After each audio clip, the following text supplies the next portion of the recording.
When people talk about the environment, they always think about the wildlife, they think about the trees. They don't think about people as being part of the environment. NSWC is an environmental organization. We're located on the North Shore of Staten Island.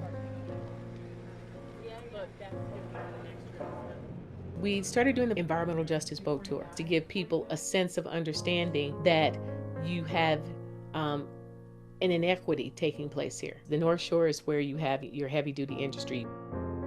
On the East Shore and the South Shore are middle income areas, predominantly white. Okay, so they have the lovely beaches, they have the boardwalk. On the North Shore, you have a waterfront filled with contaminants that have been here for 150 years. The communities that are at risk, that are living near these manufacturing sites, are low-income people and people of color. Those manufacturing sites can be anything from directly across the street from them to directly behind them. They are right there. We absorb whatever is in our environment. So we're absorbing these pollutants, we're absorbing these contaminants. Our children are absorbing them. Our lack of action is killing us in dealing with our contamination issue, in dealing with our pollution issue. We identified 21 sites with contamination issues from St. George to Arlington. Most of these properties are in flood-prone areas. Those contaminants can migrate off of that waterfront, off of that property that it's on, and back towards the community during a sea level rising, storm surging, and flooding situation. Tonight, the water started pouring underneath the boardwalk and into a parking lot in South Beach, and then on to Father Capodanno. We warned people about this starting in 2005, before Hurricanes Irene and Sandy hit Staten Island, that we were not resilient, that we had contamination issues, that those contamination issues could cause health issues to the people that are living near this waterfront. We saw that with New Orleans. People are going to die from this. People are going to die. Cuomo declined to speculate on whether the ferocity of the storm had any relation to global climate change, but did note that the region needs to be prepared for a new normal when it comes to weather systems. Given the frequency of these extreme weather situations that we've had, and I believe it's an increasing frequency, for us to sit here today and say, well, this is a once in a generation and it's not going to happen again, I think would be short-sighted. Burl and I have been working on a lot of things for many years together, and one of the things that we constantly beat the drum to officials is that we need somebody to look at the bigger picture. And one of the things that sticks in my mind, and it'll probably stick in my mind for the rest of my life, I received a phone call about a week after Sandy while I was trying to make my way home from work. And it was a director of city planning who said, oh my God, and I said, what's the matter? He says, you and Burl were trying to tell me that. Tell me this. And I just started crying, and I said, we did not want to be right, and we were right. And Sandy took a lot of lives. Parts of Staten Island remain underwater, with the death toll expected to rise. Police sometimes use boats in the search for the missing. First we went to the city, we went to the state. We have talked to everybody along the way. And when I talk to them, I say to them, I need you to help my people. And my people consist of the people of the North Shore. I don't care what color they are. I don't care how old they are. I don't care when they got here, how they got here. They're my people. And we need your help. And we need to have this done now, because we may not have a later.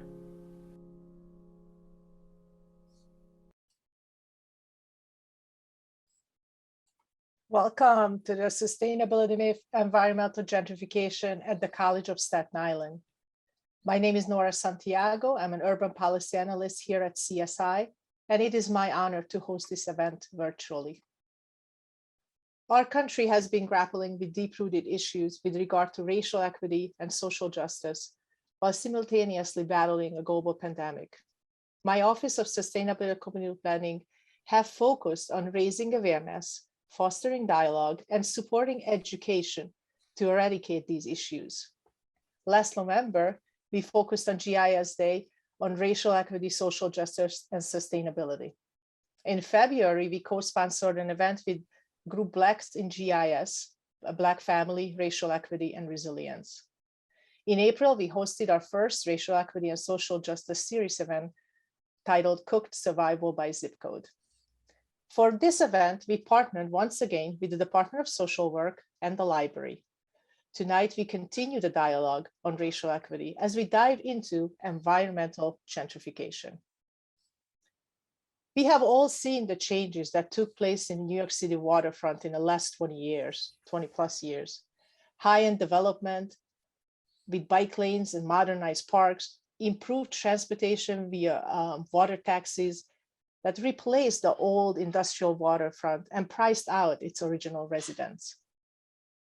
Professor Melissa Checker in her book refers to Glaude and Lewis, who found a strong correlation between the restoration of Brooklyn's Prospect Park and the construction of nearby luxury housing. In other words, they found that greening the urban areas become code for whitening the urban areas. While some of the waterfronts have seen this gentrification, others have not. They remain the concentration of toxic waste that is dangerously close to residential neighborhoods of low-income Black and brown communities. Yes, I'm talking about Staten Island. These racial disparities are deeply ingrained in our city and other cities in the US. Tonight, Professor Checker will talk more about this. In her book, she looked at the EPA study from 2018, where there was statistics that showed that Black Americans are exposed to about 1.5 times more particulate matter than whites, and that Hispanics had about 1.2 times the exposure of non-Hispanic whites. These numbers are not new. They have remained steady over time. We have all been to neighborhoods with high concentration of waste transfer stations, bus depots, and other industrial activities. They tend to be disproportionately located in Black and brown low-income communities. In addition, these communities are vulnerable to sea level rise, as we saw that with Sandy. The contaminants that are in the ground are exposed during these storm surges, as we just saw it in the video, and flooding the contaminant to the nearby residential neighborhoods. I highly recommend that you read our speaker's book, The Sustainability Myth, Environmental Gentrification, and the Politics of Justice. It is available at our library in a digital format. It is now my pleasure to begin tonight's program by welcoming our Vice President, Robert Wallace. Rob? Thank you, Nora, and thank you for our panel tonight. Thank you for Dr. Checker, Dr. Paul Archibald, Dr. Amy Stempler for helping host this event. I think I'm unmuted. So, yeah. So, as you mentioned, this is our first conference of the year. I generally hate Zoom. For people I work with on a daily basis, they know that. That said, I do truly appreciate it for events like this. We're able to bring in incredible people and expand our reach through Zoom, and so we can discuss important topics like this. A college exists for the exchange of ideas and to talk about difficult things. And so I'm proud that we're able to offer these opportunities, especially in a time when so many people seem to be talking past each other and not listening. This is a welcome opportunity to hear from somebody, an expert on something that's critical not only to the nation, but also critical right here on Staten Island. I was particularly touched by the video that started this off. You know, the scenes from Sandy. My parents had 9 feet of water in their home, and I know how it affected the island community, and I know how it still affects even to this day with these recent storms. So I just wanted to thank everybody again for participating in this, and thank you, Nora, for keeping this series going. Thank you, Rob. So before we continue with our event, I would like to just go over the format for tonight with some housekeeping rules. During the event, all attendees will be muted. After the presentation, you will have an opportunity to ask questions in the chat. We will try to answer as many questions as we can. Please send your question directly to Amy Stempler, our Chief Librarian. She will read the questions to our presenter, and you can do that throughout the program while you're listening to her presentation. If you are interested in learning more about our distinguished speaker, links to her bio will be shared in the chat, and we will also make the recording available after the event. Our library has a resource page where you can find additional resources in this topic if you are interested. So let me introduce our speaker for tonight's event. I'm so pleased and honored to have Dr. Melissa Checker with us. Professor Checker is a Hagedorn Professor of Urban Studies at Queens College and Associate Professor of Anthropology and Environmental Psychology at the CUNY Graduate Center. Her research focuses on environmental justice activism in the US, urban sustainability, and environmental gentrification.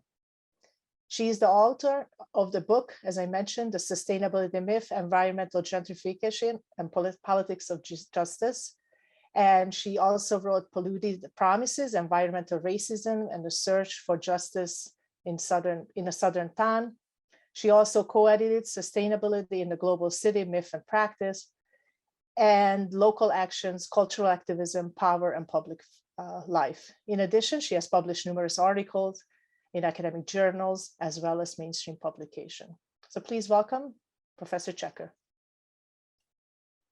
Well, thank you so much. Thanks, Nora and Ismail, especially for really putting a lot of work into putting all of this together, and also Paul, Amy, Jasmine, and Rob. Thank you for inviting me, and thanks to everybody for showing up. I really, it's great to see so many people interested in this topic, and also a little bit daunting, but I'll try not to be too nervous. I'm going to share my PowerPoint, so hopefully you all can see it.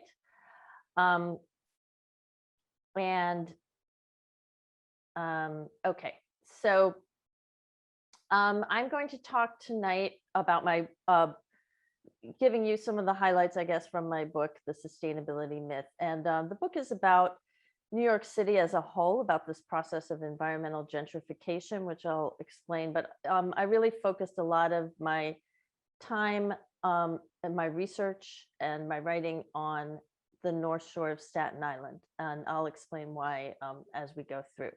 So I'm going to begin taking you all the way back to that time right after Hurricane Sandy, when 2 weeks after that superstorm pummeled the New York and New Jersey area, I joined about 150 Staten Islanders at a meeting that was sponsored by the New York City Economic Development Corporation, or EDC. As we know, the storm killed 19 Staten Island residents, and many were still without power. And you might think that the evening's topic would be about disaster recovery, flood protection, or safeguarding residents from future storms.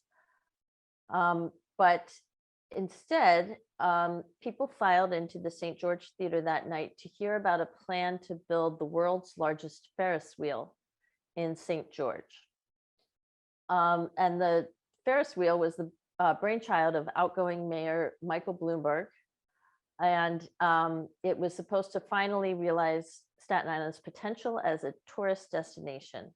It was set to be the largest Ferris wheel on Earth, rising 84 feet higher than the Singapore Flyer, which was the current title holder for world's largest Ferris wheel.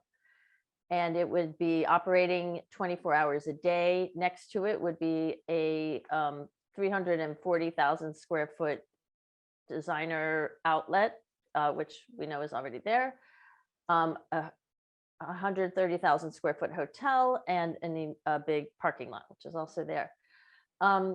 So some people, of course, applauded this development, but a lot of the people, or the people that were kind of most vocal that evening, were those who were opposed to the project. And a lot of these were people who lived nearby. And so they were very worried about increased traffic on Richmond Terrace, which most of you probably are aware is a very highly trafficked area, and gets backed up pretty easily. And they were also worried, of course, about this Ferris wheel operating all night with LED lights shining on them, and the noise of it. And of course, people were also worried, considering that it was only 2 weeks after Hurricane Sandy, that this was sitting right alongside the water in a floodplain, and that area had just flooded. So people wanted to know how, how all these issues were going to be addressed by the project. And the guy who was head of the wheel project, who was presenting it, assured everybody that the wheel was going to be designed to withstand 300-mile-an-hour winds and storm surges, just even as big as those that Sandy created. He also said the whole project was going to be lit by LED light bulbs, powered with wind, solar, and water-based energy, and that the outlet mall was going to feature a 5-acre green roof. So all in all, it was supposed to be a green project. He also said that the wheel would act as a buffer to protect residents from storm surges. But of course, residents wondered, like, isn't this just going to displace water into other places? Instead, it doesn't exactly absorb water, right? It's just going to displace it. So people were not really very mollified by these promises that this was going to be a sustainable project. And even if it were going to be as sustainable as developers were promising, just the fact that it was going to be located on a waterfront, that it was including this enormous parking lot, so it was a car-based development, and the fact that just the construction alone used up a lot of natural resources and was going to generate pollution and debris, made it seem on its face to be quite unsustainable, or the opposite, I should say, of sustainable. So what kind of also made this project even more striking was that if you travel, these are pictures from the North Shore from just after Hurricane Sandy. So you can see that this is, also along the shoreline, not too far from the wheel would have been, where it would have gone.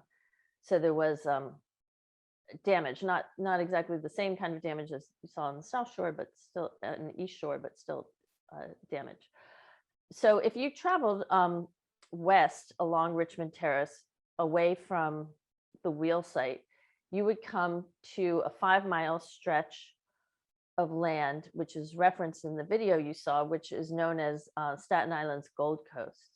And along the stretch of this 5-mile stretch, which Beryl Thurman, who is also featured in that video, she used to call it an industrial girls gone wild.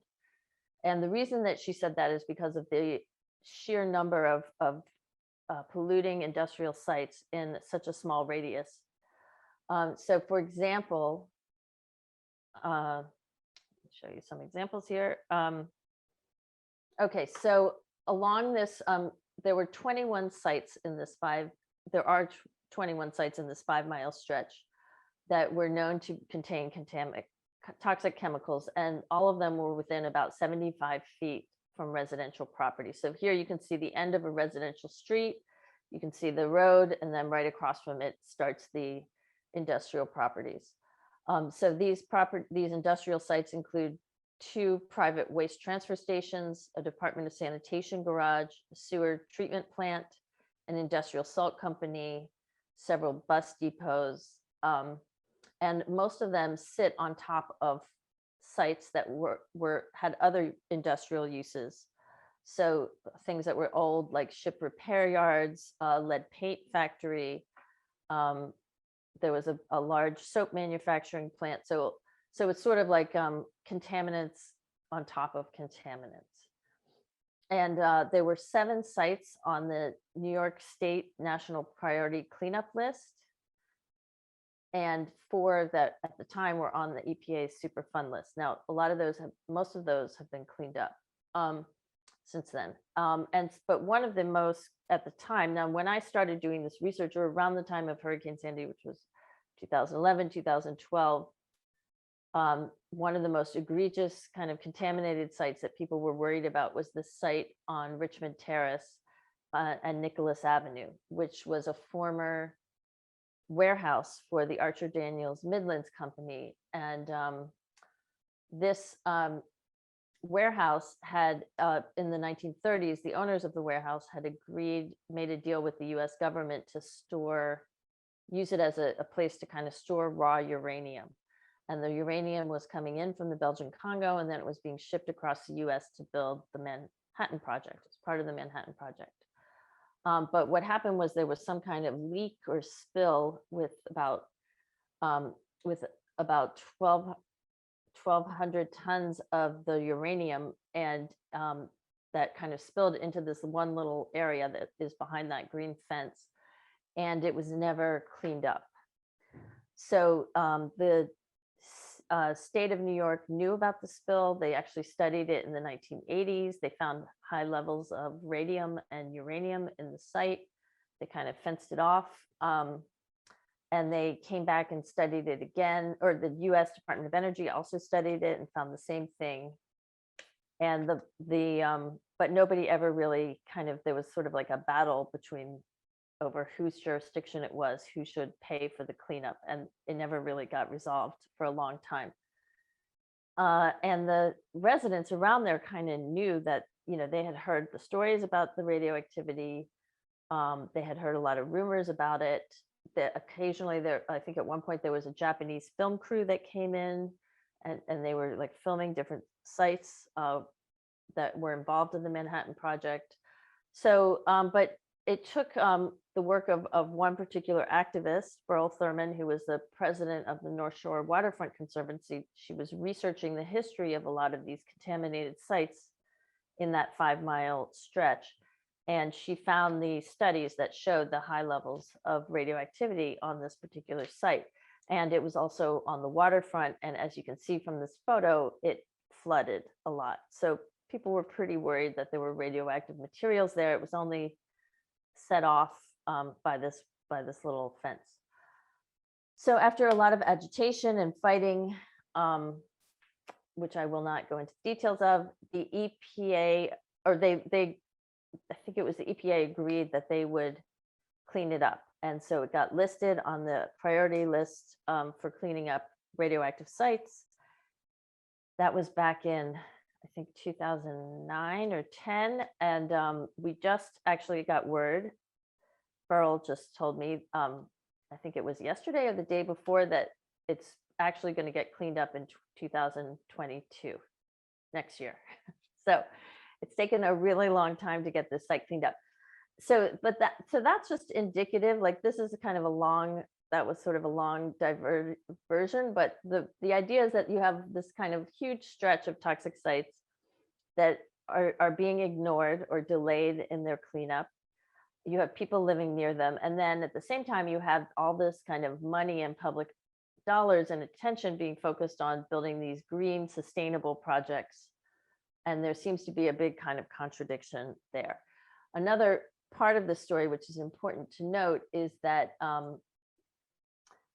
the North Shore is the demographics of the North Shore. And so I forgot to mention, there's also the Port of New York there, and the container ships coming in, which spew a lot of air pollution. They create a lot of air pollution and water pollution. So that's also adding to that kind of contaminant mix. And people like to still fish in the waters near there. So activists got these signs put up to try and prevent people from fishing. So the demographics of the North Shore area are that it's about a quarter of the population is and this was the last statistics I had on this were 2015, fell below the poverty line. About 2/3 of residents are either identify as Black or Hispanic, non-white, and the area also houses New York City's fastest growing immigrant population. So there's people from Liberia, Sri Lanka, large groups of people from Central America, Mexico. So it's a very diverse area, and also a lot of low-income families living in this area, which is one reason why it hasn't really gotten a lot of attention, as happens in areas like that where people don't necessarily have a lot of political clout. So you contrast again this kind of the demographics of this area and the fact that it's so highly industrialized with what was going on at, since about 2007 in Manhattan and Brooklyn along those waterfronts, where you have these new green buildings, new parks, lots of kind of lush waterscapes, hybrid, farmers markets, bicycle lanes, organic produce, and there was a huge contrast. So when I started doing this research, which was back in about 2008, 2009, I really wanted to see what was, how this contradiction, what was behind this contradiction, and whether all of these sustainable initiatives that were being promoted in New York City were going to also kind of pay attention to some of these equity issues that I found, or to what we call environmental racism. And I'm going to explain what that is in a second. So I really wanted to kind of look at this intersection of sustainability, real estate development, and environmental racism or environmental justice. My background is, my training is in anthropology, which means that I'm an ethnographer. So I do participant observation is my main methodology. Although for this book, I did a lot of historical research as well. But I do, as an ethnographer, I do participant observation. So I wanted to not just sort of study what the situation was, but I also wanted to look at how people were fighting back and fighting against it. So I spent a lot of time working with different groups of activists living on the North Shore, community groups that were very aware of what was going on, and they were trying to remedy the problems. And so I did participant observation is what we call that method. And one thing that I found by kind of spending a lot of my time on the North Shore was that as neighborhoods and waterfronts in Brooklyn and Manhattan were gentrifying and getting more green, it seemed like the polluted conditions in out of the way places in the outer boroughs were actually getting worse. So there seemed to be, it wasn't just that gentrification was going on, I was also looking at what is the impact of that gentrification on neighborhoods that aren't gentrifying. So I'm going to talk about that later on. Okay, sorry, my cat has joined the conversation. So I'll try to see if she'll stay away. Okay, she doesn't have much to tell you about environmental gentrification, unfortunately. Okay, so to give you a little bit of background, I'm going to start by talking about environmental racism, which it seems like you've already had a few talks about it, so you're probably familiar with this, but I'll just go over it quickly. So the idea of environmental racism is that people of color are more affected by, or more likely to live near polluting facilities and to suffer the effects of pollution than their white counterparts. And so this has to do partly with income levels, but also it has to do with race and the historic, historic ways in which space, especially urban space, has been apportioned. And I'm going to talk a lot about that according to people's racial backgrounds. So to give you some statistics, so these are some national studies that have been done over the last 10 to 20 years. 3 out of 5 African Americans live in communities with uncontrolled toxic waste sites. Black people are 75% more likely to live near fence line zones. That means areas that are just right on the edge of chemical facilities than the average population. And Black Americans are exposed to 1.5 times more particulate matter than whites, and Hispanic or Latinx Americans are exposed to have 1.2 times the exposure of non-Hispanic whites. And that's what this slide here is showing, and here's another slide with showing another one of these statistics. And so the effects of this are, of course, there are some very direct health impacts from living near polluting facilities. Asthma rates are much higher in Black and Brown communities. You have higher rates of certain kinds of cancer. You have higher rates of respiratory disease in general. And as we saw with COVID, living near pollution, like having asthma or having heart disease or respiratory problems, makes you more vulnerable to things like COVID and other kinds of diseases. So there's this kind of whole cumulative effect that happens.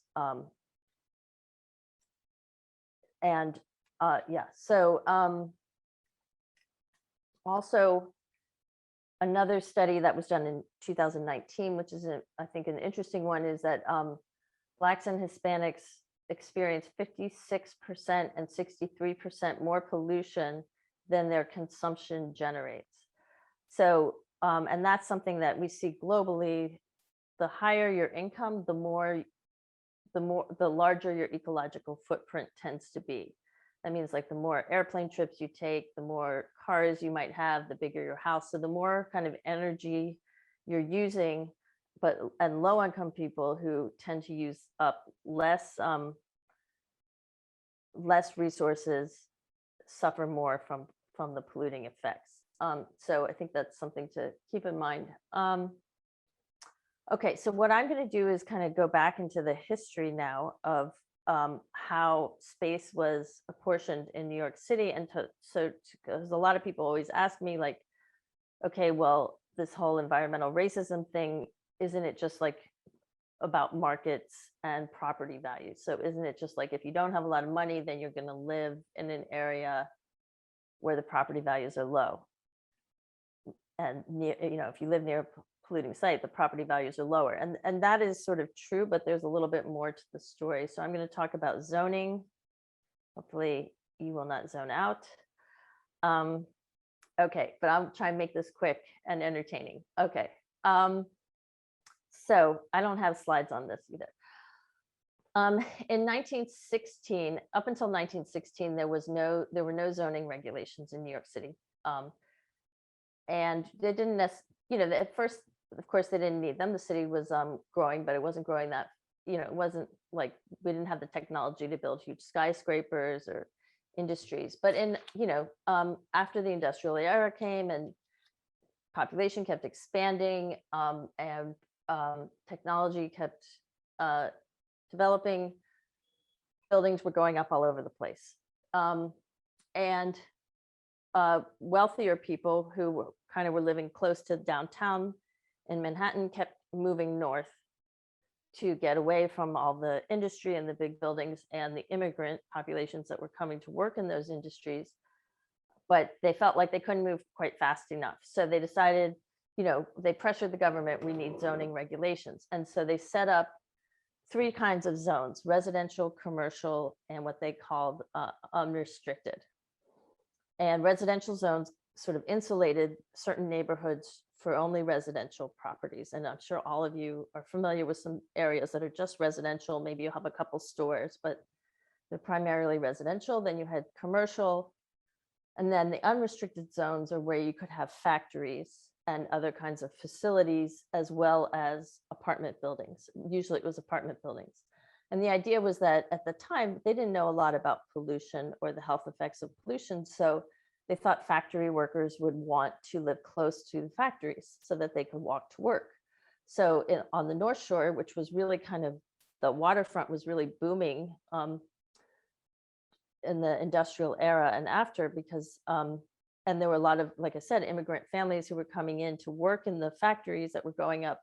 And they thought, it would be convenient for them to live close to those factories. And it was actually convenient for a lot of those families because they worked really long hours. They had, children, and it was helpful to them to be able to, and they couldn't afford transportation necessarily. So they wanted to live close to where their jobs were. But of course, as time goes on, we figured out that that wasn't so good for their health. So So you kind of start having these, again, these like ethnic enclaves in industrial areas. They start to go together in New York City. Then you have kind of fast forward to the 1950s, when the country is going through an economic boom, and there's all kinds of new federal programs that are incentivizing people to move out to the suburbs. And they're expanding real estate development and trying to really kind of push people to get the car, the house with the white picket fence, and move out to the suburbs where they could have this great lifestyle and get away from the cities. Of course, those federal programs, as it turned out, were not really very available to Black and brown families. There was a lot of discrimination that was baked into those programs. So while white families were getting low, cheap mortgages, good insurance rates, and all kinds of incentives to move to the suburbs, some of those suburbs didn't allow certain ethnic groups or certain racial groups, or people in those groups were getting turned down for loans and things because for all kinds of reasons. Redlining being one of them, where they were seen as like, it seemed to be a risk to have mixed race neighborhoods. So, and that's a whole long story, which I'm not going to be able to go into right now. But basically you have white families able to move out to the suburbs, and a lot of them did. And then you have people who were blocked from moving out to the suburbs, Black and brown families who are staying in the city. Meanwhile, this globalization is happening and a lot of factories are downsizing. So you have fewer and fewer blue collar jobs that would have employed those families that are still around in the city, or also factories are able to also move to the suburbs. So the tax base, so as more wealthier or even middle-class families are moving out of the city, that shrinks the tax base because they're not paying taxes in New York City. And the city starts to, and plus jobs are disappearing. So the city starts to really go into an economic decline. This is happening not just in New York, but in cities all over the country. And the people who are left in the city are getting fewer services. They have fewer access to jobs. There's quality of the schooling goes down. So it becomes this whole vicious cycle that makes it even harder for them to be able to get out of like those kind of inner city areas. They get kind of stuck there, a lot of families. And of course, they're living near polluting facilities. Now, a lot of the factories were closing, that's true. But in a lot of cases, municipal facilities would come up in their place. So like on the North Shore, you had the Procter & Gamble factory, you had a couple of other privately owned companies. When they shut down, then you would have like a sewer treatment plant would go in there, or waste transfer station. So because once the area was industrial, you could just kind of replace one industrial use with another industrial use. So there's still there's still a lot of polluting facilities going on in those areas. So again, you get into this kind of vicious cycle where people of color are finding it harder and harder to be able to get out of that cycle of poverty due to these discriminatory policies and regulations. So city leaders, as the city is kind of like, the economic situation is declining in New York City, its leaders recognize this, and they realize that the future is not really in manufacturing. The future, they decide, is going to be in business development, and they want to grow the finance sector, insurance, and real estate. And so they decide to put a lot of focus and energy into that. And part of the way that they did that is they changed the zoning laws. So now they decide that they need more space because there's fewer factories and things. They want to take a lot of that space and devote it to commercial real estate and also to residential areas, because they want to bring in a lot of like headquarters of businesses and corporations, and then they need places to also house those workers.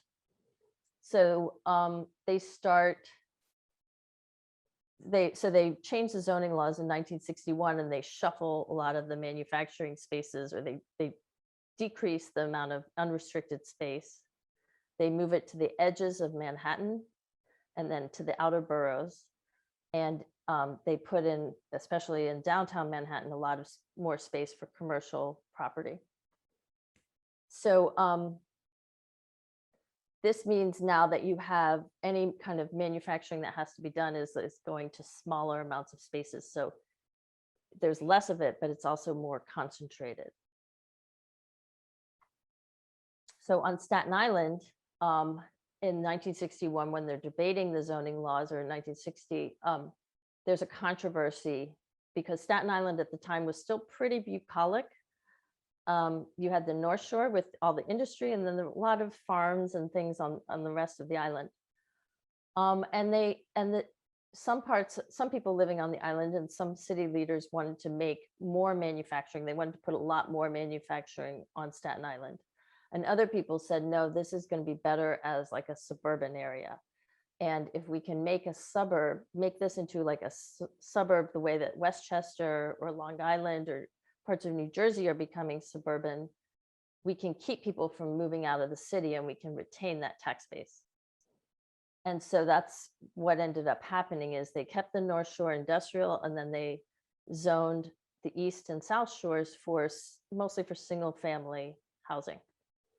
And they made the lots pretty small, so it was actually more affordable to move to Staten Island than it was to move to Westchester or Long Island. And so a lot of people did that.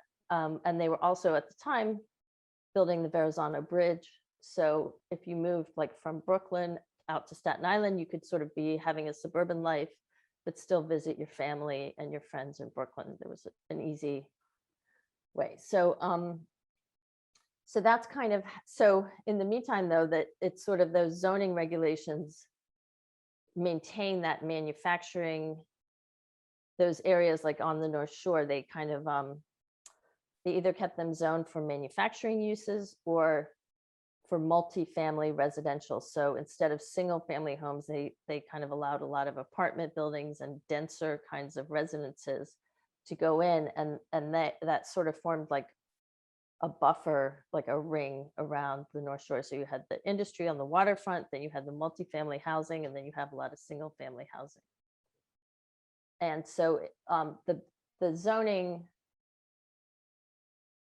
changes were very good for people who could afford to buy a single family home or who were in a residential area with, already that they wanted to be insulated from other kinds of uses, but they weren't so good for people who were already living in heavily manufacturing areas in multifamily housing, because it just kind of maintained what was already there. So let's see, if we fast forward then to the 1980s and 90s, the initiative to remake the city as a center for finance, real estate, and insurance is pretty successful.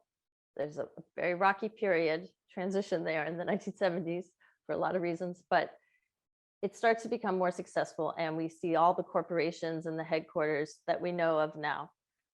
And real estate, again, is now kind of driving New York City's economy.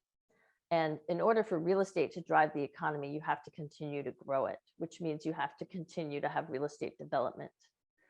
So one of the ways that they continue to have real estate development, because New York is the whole place, it's limited, right? You can only build so much. There's only so much space. So they kind of are remaking a lot of neighborhoods, and they need to remake some of those, or they need more housing anyway for all these business people that keep moving in.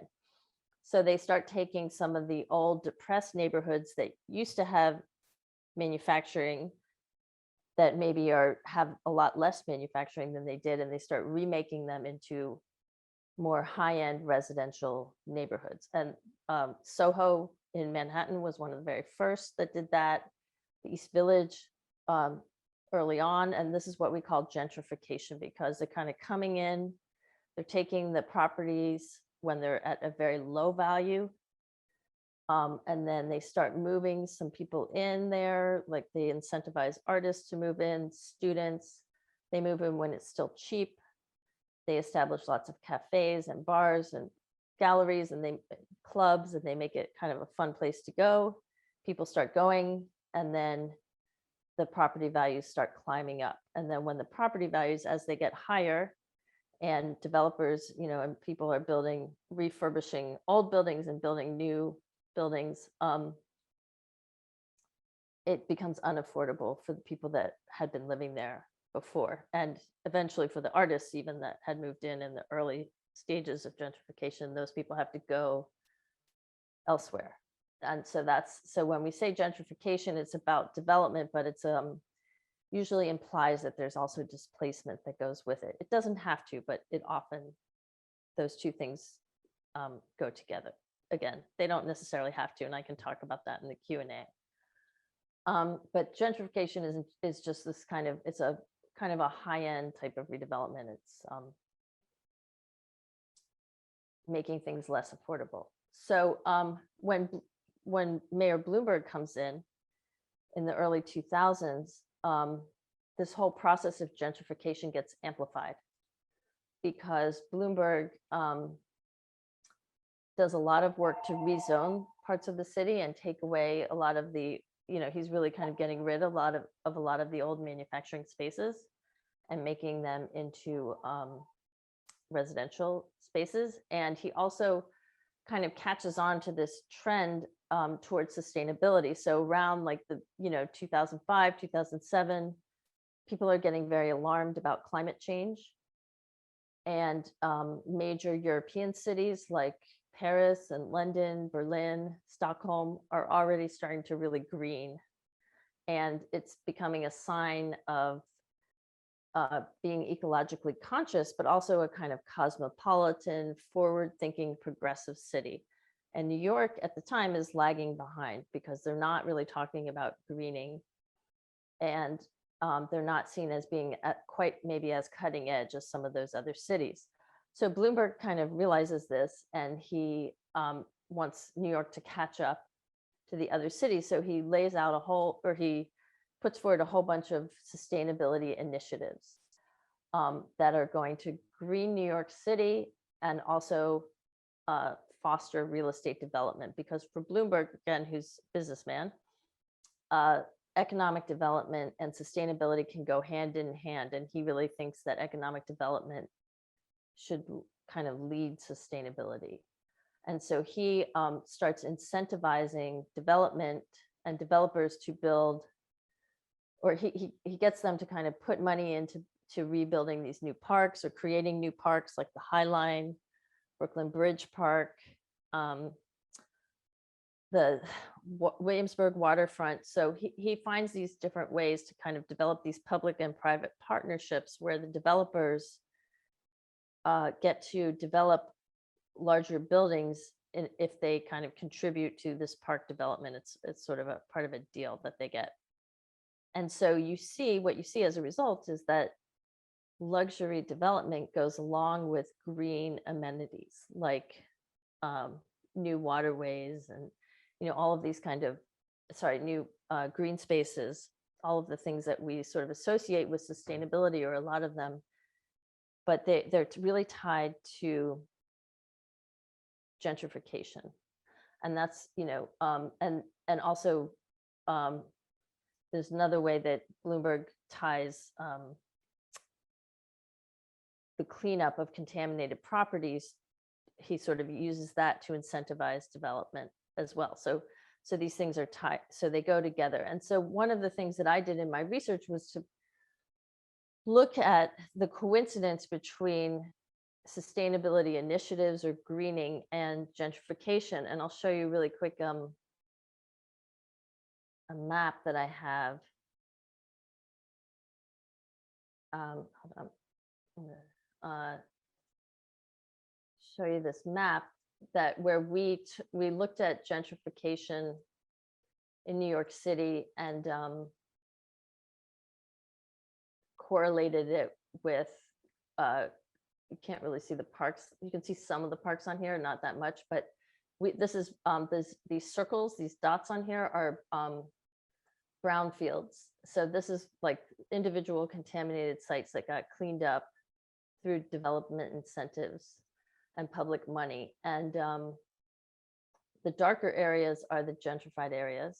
And you can see that the dots, this area here is Williamsburg and Greenpoint. That's where there's a lot of them. About 48% of the brownfield cleanups are there. A lot of Central Brooklyn got them, Harlem, South Bronx, but you can see how this sort of the correlation here. These sites here, well, I'll talk about those later when I can have a more interactive discussion. And here's, of course, Staten Island doesn't have a whole lot of brownfield cleanups. And they don't have a whole lot of gentrification. So that became another thing I was looking at is, okay, what's happening to an area like the North Shore that's not really gentrifying as gentrification ramps up and greening happens in all of these places, in all these other parts of New York City. And what I found was that as these areas greened, they were no longer hospitable for industrial properties or municipal facilities like waste transfer stations,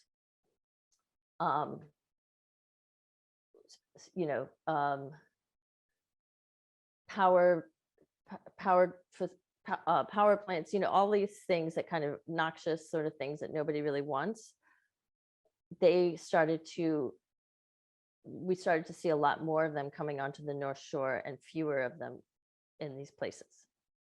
So part of my thesis or my argument is that it's not just about greening and gentrification going together, but it's about what happens to areas that aren't gentrifying as these areas green. And I say that they get what I call browned or more industrialized. So to give you an example of that, in the about 10-year period or so that I was doing my research on the North Shore, there were permits issued for a cement plant, a facility to treat dredged materials. There was a proposal put out to expand the container port, install a natural gas pipeline. And then there was also construction on the Bayonne Bridge to allow bigger tankers to come through. That, they raised it so they could have more ships coming in. And they created an industrial business zone right around Port Richmond that would actually incentivize more industrial properties to come in. So that was not happening again in like Williamsburg or Greenpoint. Those places were going through a sort of opposite process. But it was also very confusing and because, as you know, some parts of the North Shore they have been trying to gentrify. So, there was the home port also happened at the same time. So you had some areas like around here where they're trying to kind of imitate what's going on in Brooklyn. And then you have other areas like around here where where they've been bringing in more manufacturing. And so it's sort of like a microcosm of what's happening in the city at large. But what I found was that, and this is, there are some other parts of Queens and Brooklyn that are going through a similar kind of thing of getting more industrialized as other places gentrifying, as other places gentrify. Also in the Bronx, like Eastchester in the Bronx has gotten more industrial, Maspeth, and other parts of Queens as well. So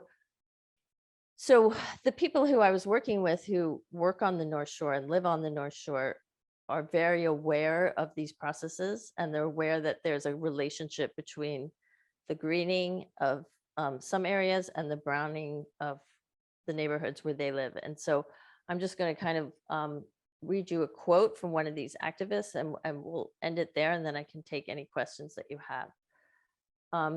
So this is from a woman who I worked with, who was one of the activists that I worked with. She said, "What wonderful hipster havens are created. Waterfront parks offer diversion to the residents of new luxury units. Where did the displaced heavy industrial firms go? Bottom line, the areas with people of color, people without tremendous economic resources, are paying the price for Bloomberg's projects. While our taxes support these changes, we do not share in the benefits and find ourselves here on Staten Island, once again, a dumping ground for the city's unwanted garbage." And I will stop there and take some questions. Thank you so much, Dr. Checker. This was an excellent presentation. I'm going to introduce our moderator, Dr. Paul Archibald. He is a professor at the Department of Social Works. He will be a moderator for the event. So if you have any questions, please put them in the chat and send it to Amy Stempler, our chief librarian, and she will read the questions. Thank you.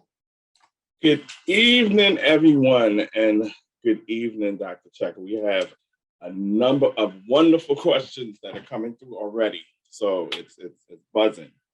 I think I will start with the one that kind of asks the question about people are trying to wrap their head around gentrification by itself, but now they want to understand, can you describe the difference between gentrification by itself and then environmental gentrification?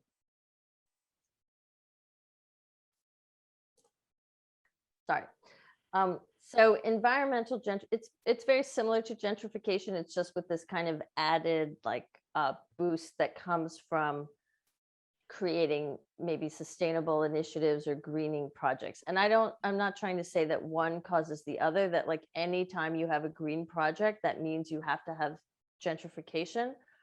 But it's sort of like as sustainability became more popular and more pressing, I guess I would argue that it became commercialized, and it became a way to, like, for example, with something like the High Line, right, where they built this beautiful, very sustainable park, and the property values around there also went crazy. And that's not a coincidence. It's not just because of the park. It's because of the way that the park was actually, part of the way they paid for the park was to allow developers to build, like the higher you wanted to build, the more you had to kind of contribute to the park. There was a incentive structure built in there. So you have these really elevated property values around these green amenities, but when you talk about the High Line, a lot of the focus is on how beautiful it is and what a great space it is. And it's in a way kind of distracts from the fact that it also made the area extremely wealthy. And, you know, the people who were living around there are living around there. There's a large housing project around there where a lot of low income people live, but the neighborhood is completely unaffordable to them. They have to go out of the neighborhood to do grocery shopping because everything became so high priced. So it's this kind of, so part of what's different about environmental gentrification is that it has this kind of like greenwash to it, where it sounds like it's going to be really good for everybody and create these new beautiful spaces, but it turns out that it doesn't quite work out that way. Thank you. As you were talking and sharing that, I started thinking about some of the images you gave us and the discussion that really opened up our understanding, at least my understanding of some of the things that are happening on the North Shore. So we have a question here, which is a great one because it really gets into, and maybe you can also help us to kind of define for people who want to know about environmental justice and what that is. So the question is really, it states that if some of this gentrification is somehow unavoidable, it seems unavoidable, the question that's being asked is how can we cope with it to assure an acceptable environmental justice for lower class Hispanics, African Americans, and non-whites who have some sort of voice on what occurs. They have to live near these polluted places. They get affected. So it seems like they're asking, where can they get some of this justice and have their voice be heard? Yeah, I mean, I think that's a great question. I think, one of the things that I think is the most disturbing parts of this whole environmental gentrification process is the way, again, that they're kind of a lot of these environmental improvements are tied to real estate development. So it's not just the building of parks, but also, for example, cleaning up these contaminated sites. So if you're a developer and you have, in order to kind of encourage developers to develop in these neighborhoods where, like, for example, Greenpoint, which has lots of contaminated properties, which is very expensive to clean up because you have to remediate that contamination. It's prohibitive. So to encourage people to develop in Greenpoint, they allow the developers to write the cleanup costs off on their taxes and a few other things. And that got them, and that neighborhood was becoming pretty hot anyway, so it encouraged them to develop more there. That means that you might have also, let's say, a lot of contaminated sites on the North Shore or in Eastchester in the Bronx. But because those areas aren't kind of like hot developed real estate markets, there's no mechanism to clean up the contaminated sites in those areas. So I would say you need to kind of have some way to more evenly distribute the benefits of all this real estate development so that it doesn't just go to that neighborhood that's being developed, but it can also go to the neighborhoods that maybe aren't being redeveloped. So if that makes sense, like, for example, under de Blasio started a thing with we have these the big parks in New York City are run by these conservancies. They're nonprofit organizations like the Central Park Conservancy, Prospect Park Conservancies, and they get a lot of donations and a lot of money from developers and from private residents that want a nice park, that live nearby, and they're wealthy and they have money to donate to the park. So de Blasio, but then you would have parks in poor neighborhoods that aren't getting those donations, and so their parks have no way to get cleaned up or improved or repaired. So he said, okay, we're going to take money, from these big, really wealthy conservancies and put it into the most disadvantaged parks in the most disadvantaged neighborhoods so that they can benefit also from. So something like that, that's going to kind of distribute things a little more evenly would be one way. That's good. I think that leads into another question before, because Amy has some questions also that's coming through. But I think it kind of adds into this other question. Someone was asking, is there a preferred model of production and sustainability that maybe not have a negative effect on environments and human development? What is some of the preferred models? You started talking about that. Yeah, so that's one is, again, like really kind of making sure that everyone really is benefiting from these initiatives. Another is there's a land banking, land trust model where, for example, in Washington, D.C., they're building they're taking another industrial rail line like the High Line and making it into a park, and it goes over the Anacostia River. And on the Anacostia side is a very low income neighborhood where people have lived for many generations. They're very attached to the neighborhood. They're scared that this nice new park is going to displace them, make their area unaffordable. So they got a lot of local nonprofits to get together and buy up the land right on that Anacostia side of that park. And they're going to, because they're nonprofits and they're buying up the land, they're going to preserve it for affordable housing. So they're going to make sure that the people who actually are closest to the park are people who are low income. So that's another model that I think can work. Okay, so land trust model. Thank you for sharing that. Amy. Okay. All right. Thank you. Because that actually really helped address another question that had come in about how we could gentrify a neighborhood and keep the residents in the neighborhood. And I think that land grant model you just mentioned really speaks to that. But I'd like to move on to another question. And this is from a student who, of course, we love hearing from. And the question is, if they actually built the New York Wheel, would it actually help stop some of the storm surges from being even more severe in that area? Or would it cause more problems if there was another superstorm? Yeah, I mean, that is a really good question. And it probably depends on who you talk to, but a lot of people say, and actually this was just on today's news. There was as I was preparing this talk, I was listening to the news most of the day, and they kept reporting on a study about levees in New Orleans, and that people on the other side of the levees experience worse flooding. And so when you're kind of putting in an artificial structure and depending on that to like break the storm surge, if you think about a huge wave coming in, it's going to hit that wheel or whatever that structure is. And then what happens to the water?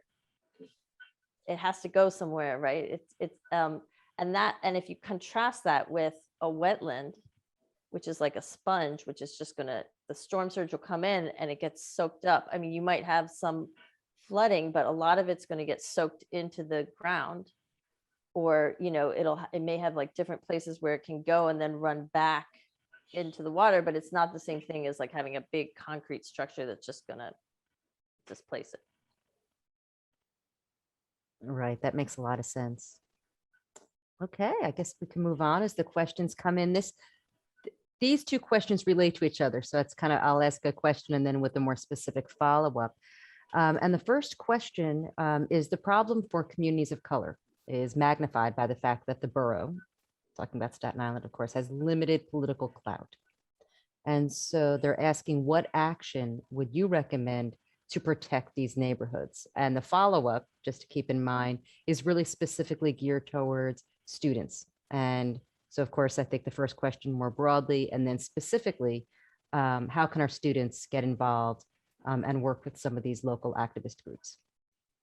Yeah, I mean, I think, that question of how to kind of, well, I guess people can, I think there's strength in numbers, and people can sort of really come together and raise their voices. I mean, it doesn't always work, but it helps. It can help. So just kind of like being very loud and consistent and letting politicians know that you're there is one thing. I think, a lot depends on who gets into office. I mean, this problem unfortunately gets so big when I start talking about it, then I want to talk about like how political campaigns are financed, right? And who gets elected into office and how much responsibility they feel to these, certain communities and how much they're going to fight for them. I mean, there's so many different factors at work. I mean, so I never want to put it all onto the residents, because sometimes they can be as loud as they want and it still doesn't necessarily help, but it certainly doesn't hurt. So, that's one thing, and really being mindful, I guess, of who, who's being elected or who's running for office. Student involvement would be great. I think there may be some people from Staten Island, hopefully some activists who are here who can, I guess they can't message, right? But I can try to come up with a list.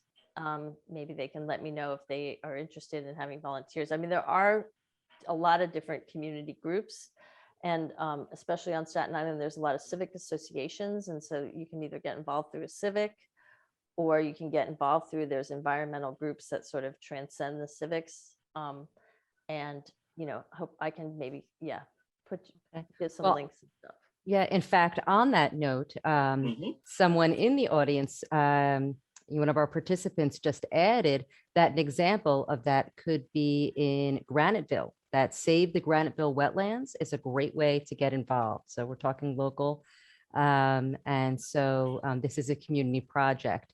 So I imagine that, those who are interested can follow up with that organization. And of course, the participant can contact us directly with maybe some information that we could publicize, because that sounds like a project that exists and would really be of interest to many participants and particularly students in the audience.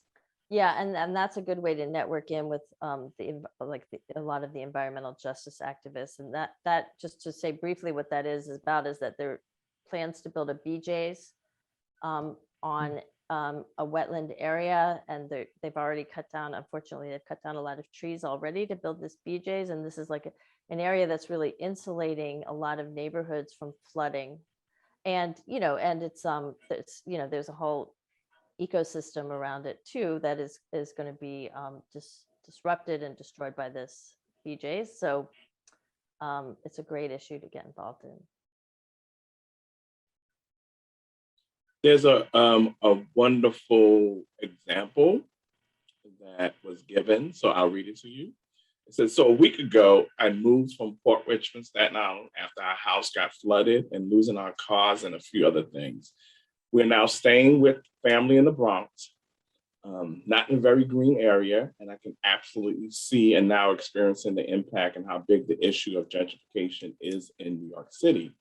The question, as our environment changes and global warming starts affecting all of us, will this decrease or will it get worse?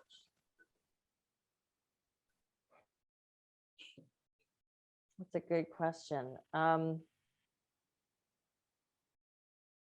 I mean, I'm hoping that, unfortunately, as we have terrible events like the flooding that we had this summer, and there's a growing recognition of just how severe our flooding problems are, and that certain areas, instead of more development, need less development, that maybe things will start to shift and we won't be so kind of focused on just like, trying to pave over every inch of the city. I hope, but, unfortunately, it takes these kinds of really dramatic events to kind of bring attention to the fact that we have to get really serious about flood protections that aren't just sort of like for show, that are going to be meaningful and substantial. But I don't really know which way it's going to go. I mean, it's very hard for us to get, it's not like the city, we can't just stop economic development. We need economic development in the city too. Like, we can't just stop all growth. So it's not easy to find ways to develop that really are sustainable. But I think also a lot of times city leaders go for the low hanging fruit, and the low hanging fruit isn't really going to cut it anymore. So we're going to have to really do a more thoughtful and a much more forward looking job of it. Thank you.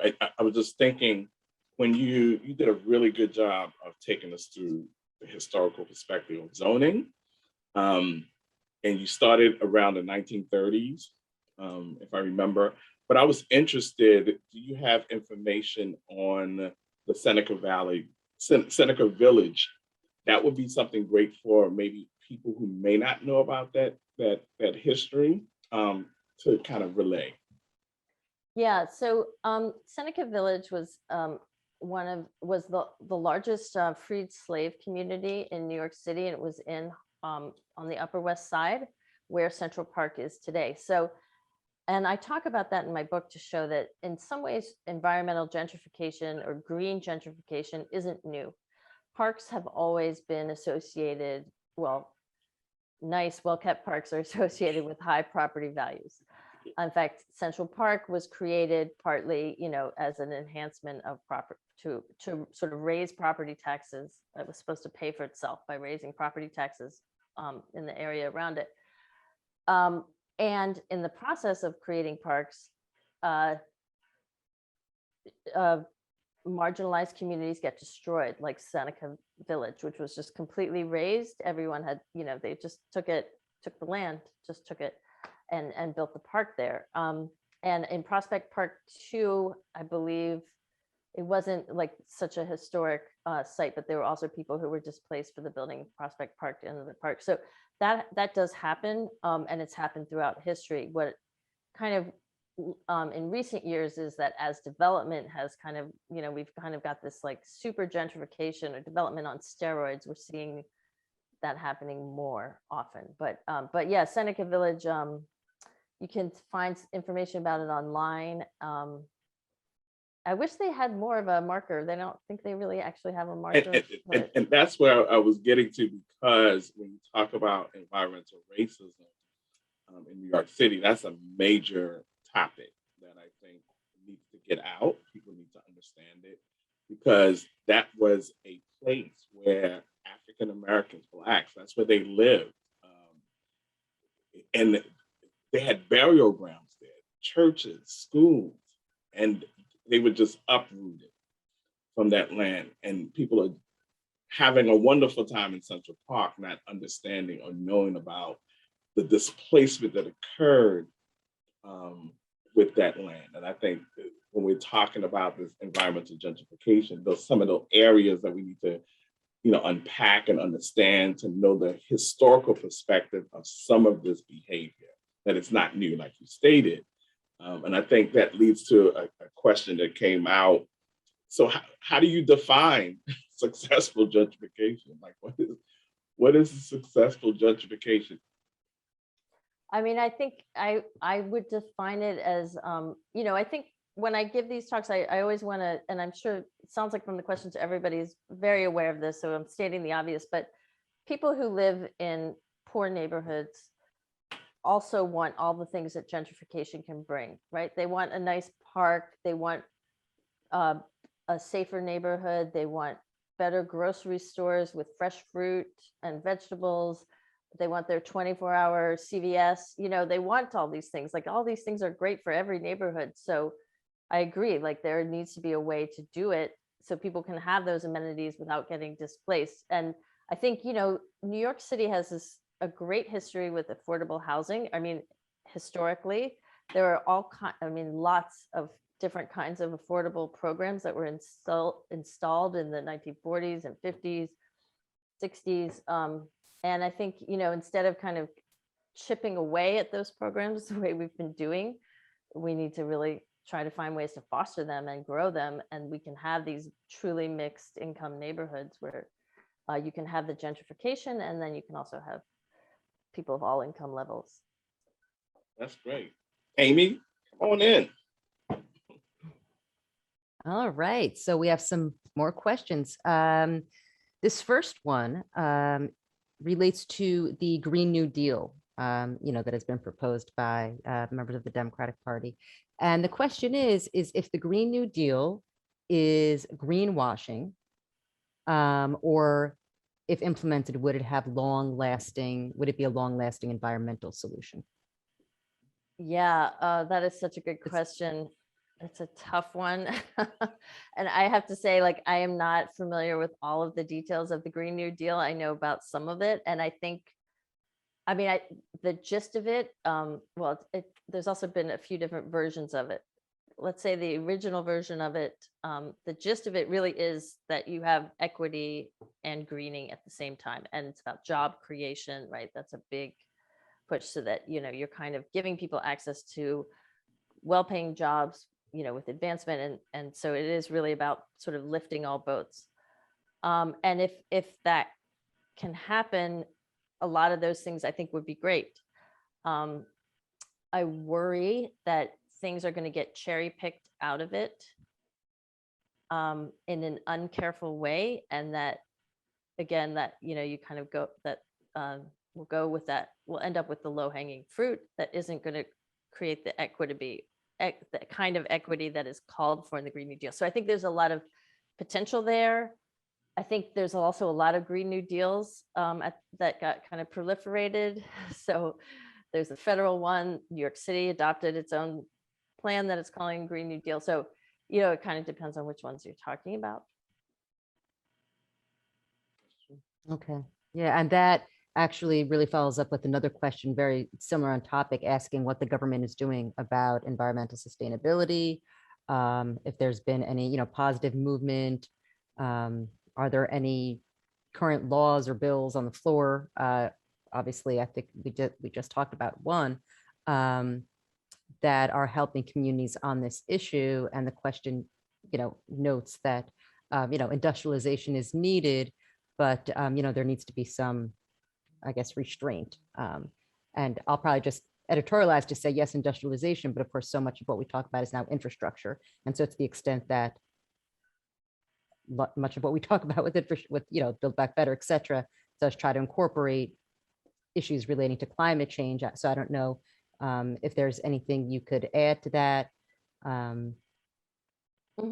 Yeah, I to mean, speak about that. Thanks. I have a lot to, there's many ways to go with that. But one thing is, yeah, I mean, we do need industry, and we certainly need infrastructure facilities that are going to, emit pollutants maybe. But we also have regulations, and part of the, one of the big issues that's happened is, especially the last 5 years, money for regulation on the federal level especially was severely cut back. So there's not as many people, like the EPA's hands have been really tied in terms of enforcement and enforcing the kinds of regulations that we already have in place. That's one thing. So we can also green a lot of our facilities and have them, we can have them, but they don't have to be quite so toxic.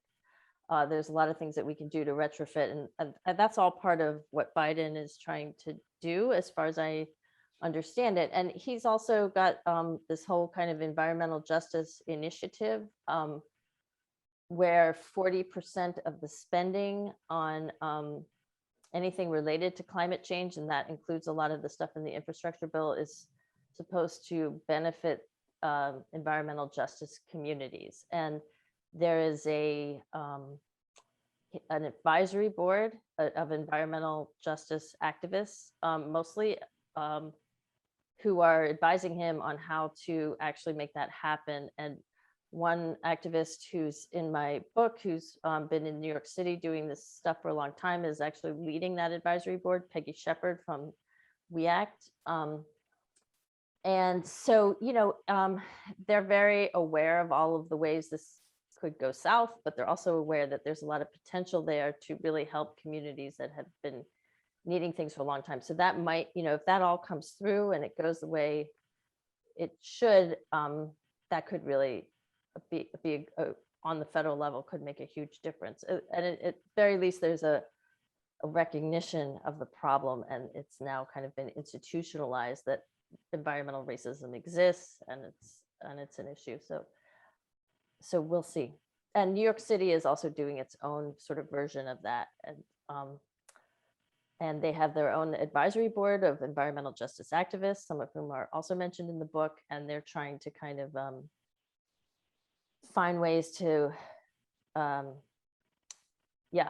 kind of identify the areas that are environmental justice communities, and then find ways to kind of have like citywide spending on infrastructure and things benefit those communities. So that's it's a long, very complicated process, but hopefully, we'll see what happens with it. And you have a question? You have another one? Yes, I do. And this question is about plans to build a High Line type of park on Staten Island, apparently on an elevated railroad track somewhere on the North Shore. And so the questioner was not sure what happened to this project, but wanted to know, I guess, if you knew anything about it, and then I'll editorialize to add what would you think of such a project if it was brought to the North Shore? I know a little bit about it. I mean, I've heard about it. It's come up a few times over the last couple of years. I'm sure there are people here that know a lot more about it than I do.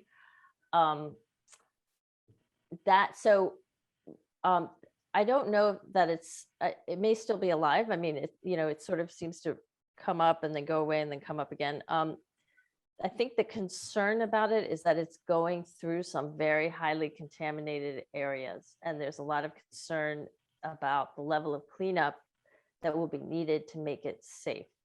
I believe that's one of the main issues of it.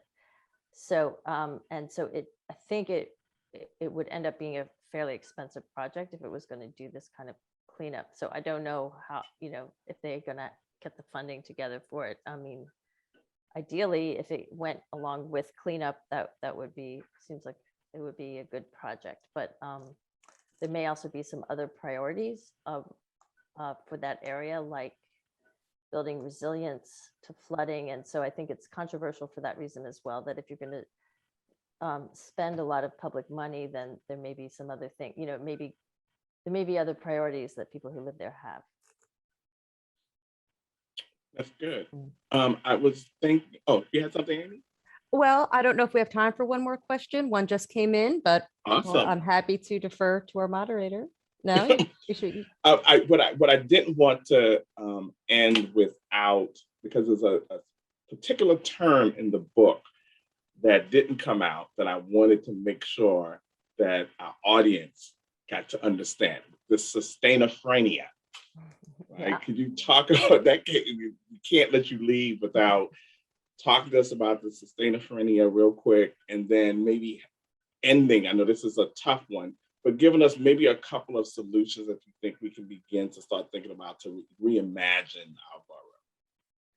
Yeah, well, the term sustainophrenia was something that kind of described this like this very contradictory development that I was seeing. So where on the one hand, you know, we have a lot of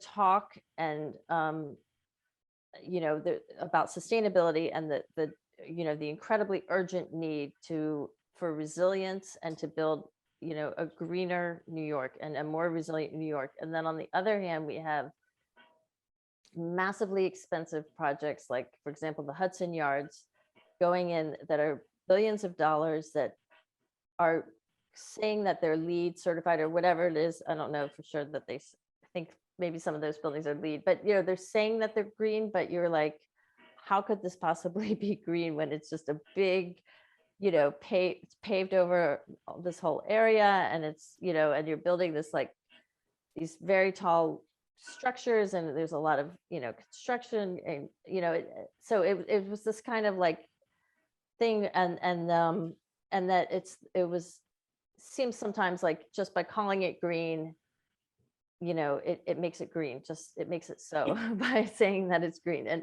but when you really look closely, you're like, really? So it was this kind of like way that it was sort of it's kind of crazy making, because it's sort of saying one thing but actually another. Yeah, so the only other thing is, if you have any parting words for us about how can we just reimagine our borough? Yeah, again, I think that unfortunately, a lot of projects that we've seen in the last, you know, 20 years, let's say, are short-sighted. And I think we just need to really think longer term. I mean, we don't know what's going to happen maybe 100 years from now, but we could think 30 years ahead. And knowing what we know about climate change and sea level rise and storms coming on and what we're already experiencing, like really thinking what are the long-term ramifications, and should we build this way with that in mind, or can we back up, slow down, and build it in a more careful way that's really is going to be actually sustainable. Thank you so much. This has been great. And that's a great way for us to end, right? So we want to be thinking long-term, right? As we're thinking about sustainability and helping our students to really start thinking about environmental justice. Nora?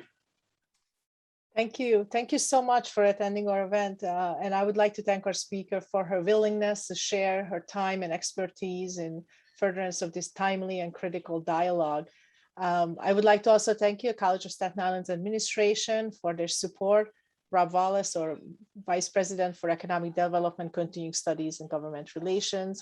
And most of all, I would like to say thank you to Ishmael in the background, who is helping with all the technical support and marketing and graphic design. Without him, we would not be able to do this event.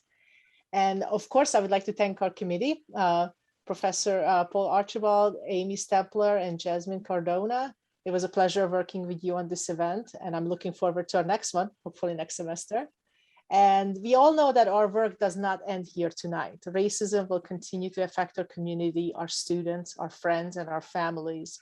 More work must be done, and to bring a necessary education and awareness that will change our present course. So I just want to say thank you again for everyone who participated, and I hope you enjoyed the event, and have a good night, everyone.